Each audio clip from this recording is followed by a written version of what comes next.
time is often more stressful than if you didn't take the vacation for a number of reasons. And there's some studies that show that the stress of a trip can leave you worse off than if you hadn't taken the trip at all. And part of the reason for that is that there's so little paid time off, if you're lucky to get paid time off at all, in this country. We try to make those vacations count, every second of them, right? But by doing that, we often sacrifice our sanity and our well-being.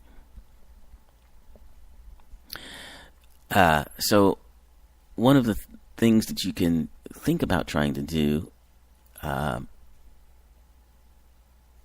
is when you're on vacation, take a vacation from overstructure. Build into your vacation flexibility and the idea that you don't necessarily have to go anywhere. Staycations are the big trend these days, or short hops too. But flexibility is important to have, especially if you are going to do traveling. You've got to know that often plans go awry, especially in this ever increasing time of where you have planes that are delayed and all kinds of upheaval. If you use the airports and you use the airlines, those are always going to be places where you need to have an ongoing reserve of flexibility. Let's just put it that way.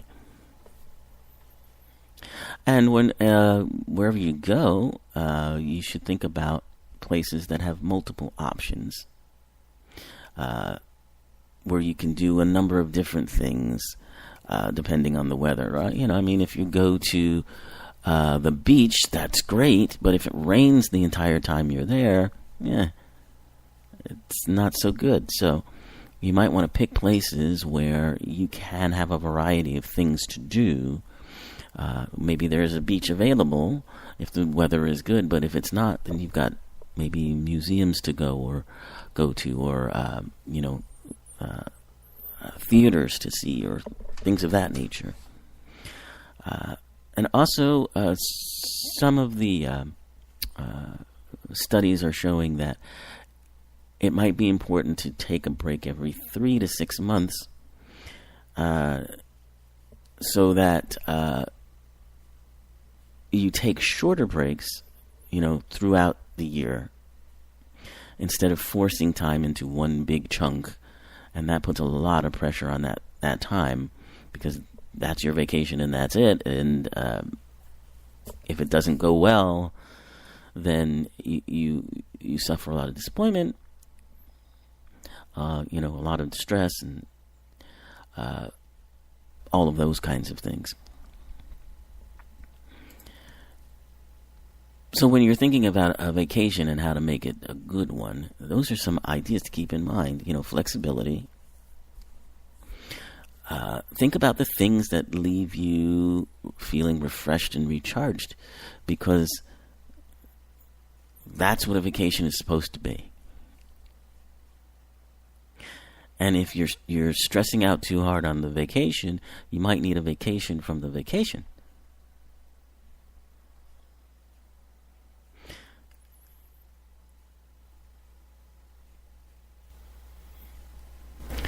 So one of the things that you can do is, if you're going to be on vacation, be on vacation. That means forget about emails from work. Turn off the cell phone. Don't take any calls, or take work home with you to do over your vacation. What's the point of being on vacation if you're still having to work, right?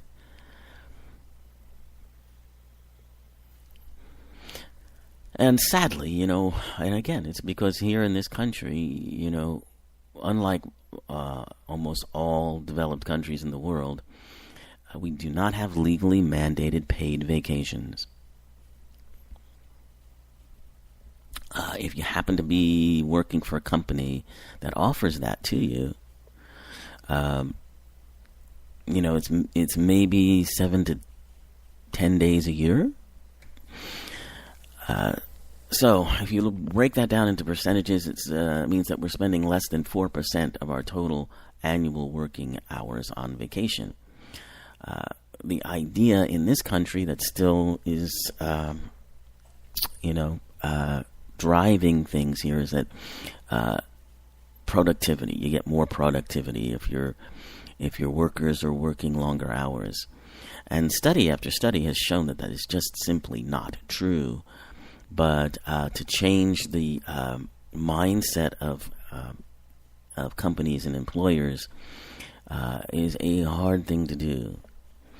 But the truth is, you get more productivity from workers who are relaxed, stress-free, or unstressed, have a feeling of flexibility, aren't feeling drained or burned out.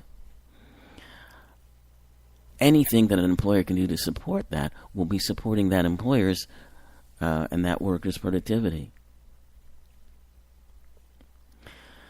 So, until that becomes a reality, often people, when they go on vacations, they want to pack it full of all kinds of things to do.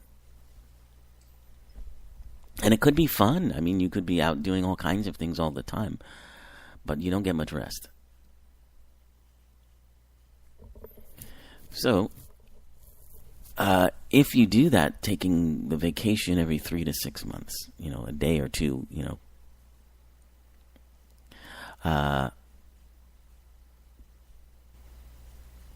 that can help you to feel refreshed, to focus on different things for each time that you take the time off.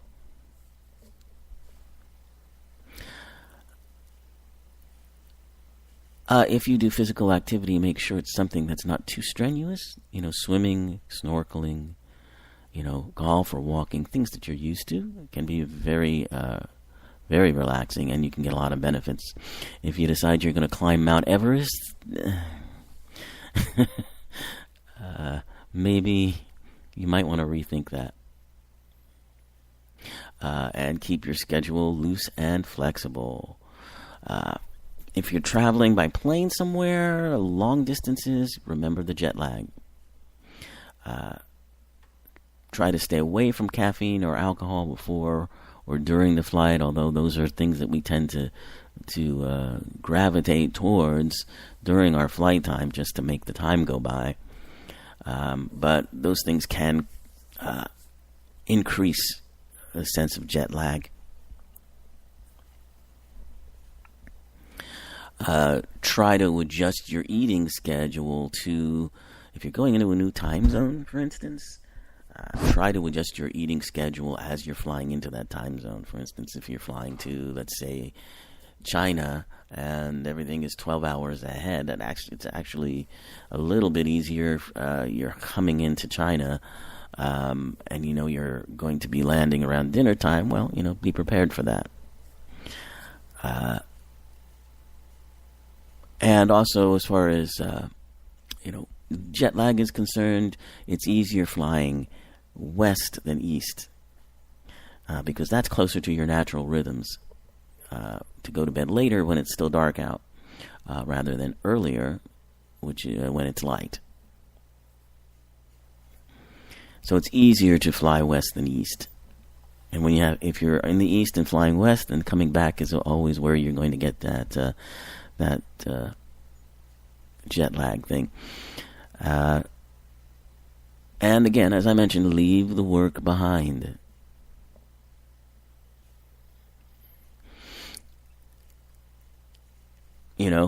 Disconnect from the email and any other work communication.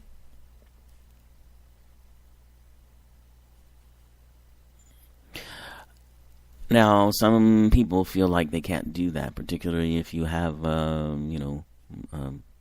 leadership position or one of the higher power jobs.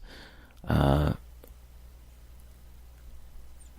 if you find that that's kind of where you are, one way you can deal with that is allow yourself to check in from time to time, but with restraint.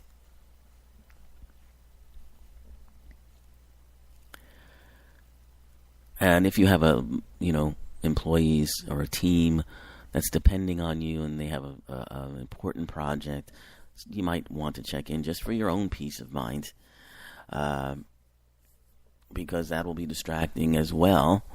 If you're worried about what's going on at home, checking in to sort of give yourself the peace of mind will allow you to relax better. And also, of course, use that out-of-office email reply so that people know when you're coming back.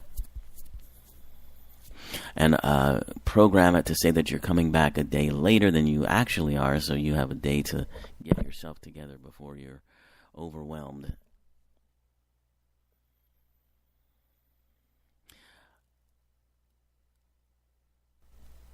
So those are some stress relieving things you can do to help you have a better vacation time if you're taking vacations. Some other things that are recommended is to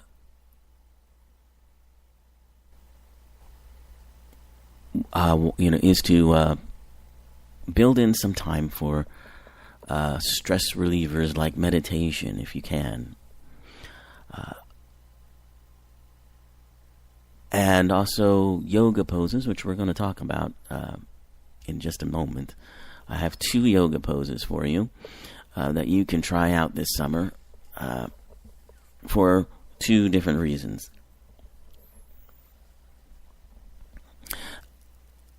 But the sources of stress that you generally have during vacation, if you become aware of what they are, you can find ways around them.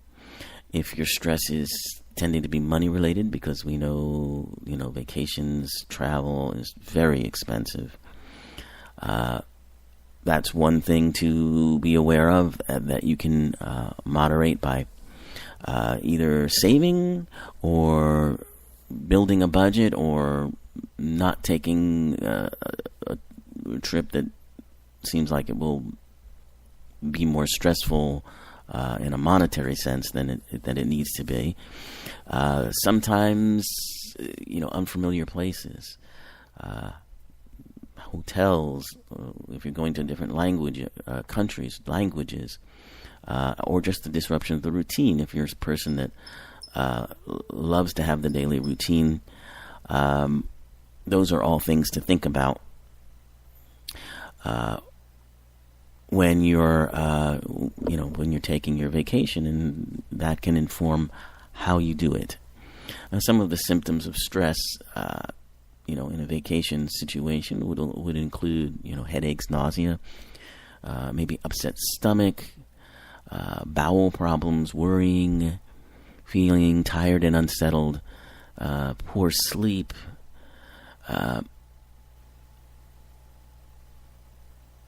and sometimes people would feel like they'd rather not take the vacation at all, so that they don't have to take on all of that.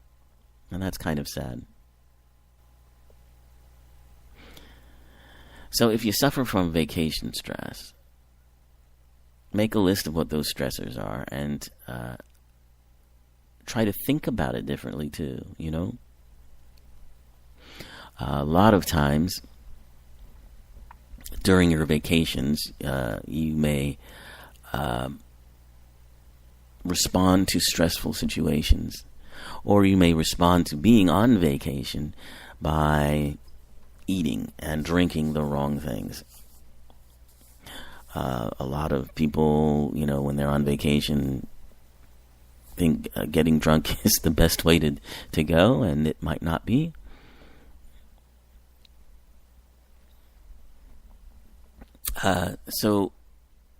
And in fact, the more that you eat